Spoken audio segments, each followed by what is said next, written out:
Welcome to Manabadi videos. EAMCET examinations MPC వాళ్ళు కొన్ని sessions రాయడం జరిగింది. బైపీసీ వాళ్ళది అయితే కంప్లీట్గా అయిపోయింది.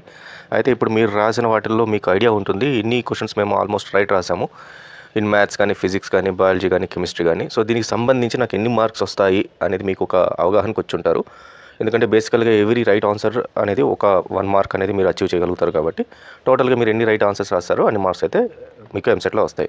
మరి వచ్చిన ఈ ఎంసెట్ మార్క్స్తో మీకు ర్యాంక్ అనేది ఎంత వస్తుంది అనేది మీకు చాలామందికి ఆ క్వశ్చన్ అయితే ఉండిపోతుంది అనమాట.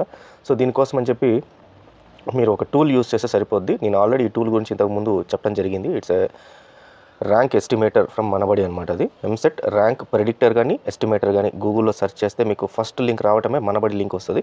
టీఎస్ ఎంసెట్ ర్యాంక్ ఎస్టిమేటర్ అని చెప్పేసి వస్తుంది. అలాగే మనకు ఏపీ ఎంసెట్ కూడా కనబడుతుంది దాంట్లో. సో ఏపీ ఎంసెట్ కూడా మీరు జస్ట్ ఏపీ అని కొడితే ఏపీ అని వస్తుంది. బట్ ఇప్పుడు ఏపీ వాళ్ళకి ఇంకా ఎగ్జామ్ స్టార్ట్ కాలేదు కాబట్టి వాళ్ళకి అవసరం లేదు. సో తెలంగాణ వాళ్ళకి మాత్రం EAMCET rank estimator, predictor, calculator ఏదైనా సరే దాన్ని మన మనబడి.co.inలో వెబ్సైట్లో మీకు అందుబాటులో ఉంటుంది. దీని లింక్ నేను డైరెక్ట్గా ఇస్తాను, ఒకసారి డైరెక్ట్గా చెక్ చేసుకోండి.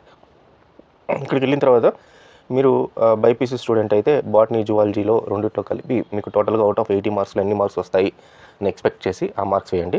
మ్యాథ్స్ వాళ్ళైతే దాన్ని మ్యాథ్స్ తగ్గట్టుగా వేయండి. ఫర్ ఎగ్జాంపుల్ ఒక 30 మార్క్స్ ఇన్ మ్యాథ్స్ వస్తాయి అనుకుంటున్నాను నేను. సో 30 అని రాస్తాను అక్కడ. Then physics so 30 marks in maths, ఒక 10 మార్క్స్ ఇన్ ఫిజిక్స్, దెన్ ఒక 10 మార్క్స్ ఇన్ కెమిస్ట్రీ. సో ఇక్కడ వచ్చి స్ట్రీమ్ సెలెక్ట్ చేసుకోండి, ఇంజనీరింగా లేకపోతే మెడికల్ అంటే అగ్రికల్చరల్ ఫార్మా అని కానీ. సో సెలెక్ట్ చేసుకొని గెట్ ర్యాంక్ అని క్లిక్ చేస్తే మీకు టోటల్గా ఎంత వచ్చింది, మీకు estimated minimum rank, maximum rank ఎంత రావచ్చు అనేది మనకు ఇక్కడ డిస్ప్లే చేసేస్తుంది. సో ఇది minimum rank you can get in EAMCET అనమాట. And maximum rank up to 47,000. ఈ అనాలిసిస్ అంతా కూడా లాస్ట్ 5 years 6 years డేటా నుంచి ఒకేసారి అనలైజ్ చేసి మ్యాక్సిమం ఎంత డేటా ఉంటుందో అంత డేటాని కూడా ఈ టూల్ మనకు తీసుకొచ్చేస్తుంది. సో ఇప్పుడు మీకైతే ఒక ర్యాంక్ అనేది మీకు ఈజీగా వచ్చింది. ఇప్పుడు ర్యాంక్ని బేస్ చేసుకొని మీకు ఏ కాలేజ్లో వస్తుంది అనేది మీరు చెక్ చేసుకోవచ్చు అనమాట.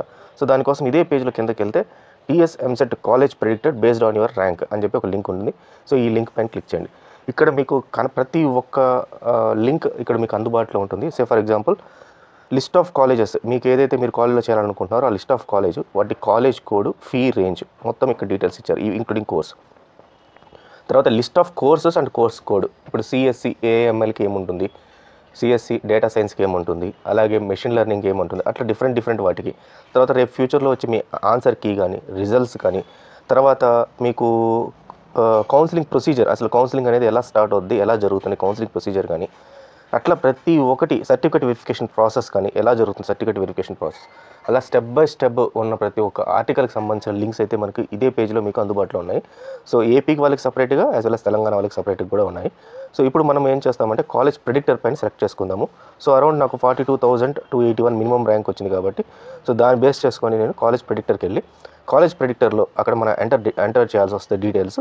సో మన ర్యాంక్ బట్టి కానీ లేకపోతే మన హాల్ టికెట్ నెంబర్ బట్టి ఇంతకుముందు ఉండేది ఇప్పుడు కనబడట్లేదు. సో దాంట్లో మనం జెండర్ ఏంటి, తర్వాత కేటగిరీ దీనికి సంబంధించింది, ఓసీఆ, ఈడబ్ల్యూఎస్ఆ, ఎస్సీ, ఎస్టీఆ, then student mobile number, student email ID, student city for authenticity కోసం అండి.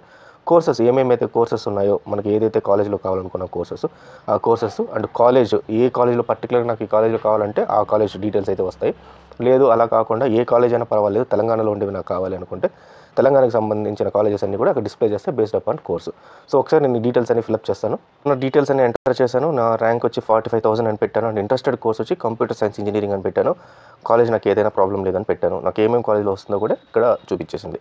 సో ఇక్కడ చూస్తే మనకు కంప్లీట్ కాలేజ్ డీటెయిల్స్, అది ఏ డిస్ట్రిక్ట్లో ఉంది, తర్వాత ఎప్పుడు ఎస్టాబ్లిష్ అయింది, తర్వాత మనకు కావాల్సిన కోర్సు, దెన్ అది అఫిలియేటెడ్ టు ఏ యూనివర్సిటీ. కొన్ని జేఎన్టీయూ హైదరాబాద్ ఉంటాయి, కొన్ని మనకు ఉస్మానియా యూనివర్సిటీ ఉంటాయి. తర్వాత టైప్ కోయడా లేకపోతే ఓన్లీ ఫిమేలా లేకపోతే ఓన్లీ మేలా అనేది ఉంటుంది. లేదా కొన్ని ప్రైవేట్ ఉంటాయి, సెల్ఫ్ ఫైనాన్స్డ్ ఉంటాయి, గవర్నమెంట్ ఉంటాయి, అటానమస్ కొన్ని ఉంటాయి. సో ఈ రకంగా వాటి టైప్ కూడా ఇక్కడ మనకి ఇవ్వడం జరుగుతుంది. Then fees of that college, so course fee, so ఇది మనకు లాస్ట్ ఇయర్ ఫీజు. కాబట్టి ఇయర్ ఏమన్నా పెరుగుంటే మాత్రం ఇది ఒక 10,000 5,000 అటు ఇటు అవుతుంది. కాబట్టి ఇది లాస్ట్ ఇయర్ ఫీజు దృష్టిలో అయితే ఉంచుకోండి ఇది. సో ఈ రకంగా మనకు చూసుకుంటే ప్రతి ఒక్క కాలేజ్కి సంబంధించిన డీటెయిల్స్ క్లియర్గా మనకు ఎవ్రీ కాలేజ్కి ఏ దీంట్లో కంప్యూటర్ సైన్స్ ఇంజనీరింగ్ పర్టికులర్గా కంప్యూటర్ సైన్స్ ఇంజనీరింగ్ నాకు వస్తుంది అని చెప్పేసి క్లియర్గా డీటెయిల్స్ అన్నీ కూడా ఇచ్చేసింది అనమాట. డిస్ట్రిక్ట్ వైడ్ రావడం జరిగింది ఇది కూడా, ఆర్ఆర్ డిస్ట్రిక్ట్. ఇంకొక చాలామందికి ఒకటి దృష్టిలో ఉంచుకోండి, మీకు హైదరాబాద్ సిటీలో ఉన్న కాలేజెస్ చాలా తక్కువ, అంటే హార్డ్లీ మీకు కొన్ని ఉంటాయి. కానీ హైదరాబాద్ సరౌండింగ్స్ అంటే ఆర్ఆర్ డిస్ట్రిక్ట్ కింద, మెదక్ డిస్ట్రిక్ట్ కింద, మేడ్చల్ డిస్ట్రిక్ట్ కిందకి వస్తాయి చాలా వరకు. చాలా 90% ఆఫ్ హైదరాబాద్ కాలేజెస్ అన్నీ కూడా హైదరాబాద్ సరౌండింగ్స్లోనే ఉంటాయి. కాబట్టి మీరు డిస్ట్రిక్ట్ సెలెక్ట్ చేసుకునేటప్పుడు కూడా ఒకసారి డిస్ట్రిక్ట్ హైదరాబాద్ అని కాకుండా చుట్టుపక్కల ఉన్న డిస్ట్రిక్ట్ సెలెక్ట్ చేసుకుంటేనే మంచి కాలేజెస్ ఉంటాయి. సిటీ లోపల ఉన్నవి తిప్పి కొడితే ఒక 10 to 15 కాలేజెస్ కూడా ఉండవు. కాబట్టి అది దృష్టిలో ఉంచుకోండి. దెన్ ఒక కంప్యూటర్ సైన్స్ ఇంజనీరింగ్ లాగా ఇంకేదైనా చూద్దామో అని artificial intelligence and machine learning ఇప్పుడు ఏదైతే ట్రెండింగ్ ఉందో కోర్స్, ఆ ట్రెండింగ్ కోర్స్ పైన క్లిక్ చేశాను. సో ఒకసారి సబ్మిట్ అని క్లిక్ చేస్తే నాకు ఏదన్నా ఉన్నాయా, నాకు 45,000 ర్యాంక్లో నాకు ఎక్కడైనా వస్తుందా అని చూస్తే Teegala Krishna Reddy engineering college, autonomous engineering college Teegala Krishna Reddy దాంట్లో వచ్చింది. అలాగే Kamala institute of technology Huzurabad కరీంనగర్లో ఉంది. దెన్ పెద్దపల్లిలో కొన్ని Trinity college, so Jayaprakash JPNC Mahbub Nagar, Abdul Kalam Kothagudem. So ఇట్లా ఓన్లీ అంటే అవుట్ ఆఫ్ హైదరాబాద్ చాలా వచ్చాయన్నమాట, కరీంనగర్. సో ఈ రకంగా మనకు ఏ డిస్ట్రిక్ట్ కావాలంటే ఆ డిస్ట్రిక్ట్, ఏ కోర్స్ కావాలంటే ఆ కోర్సు, ఏ కాలేజ్ కావాలంటే ఆ కాలేజ్.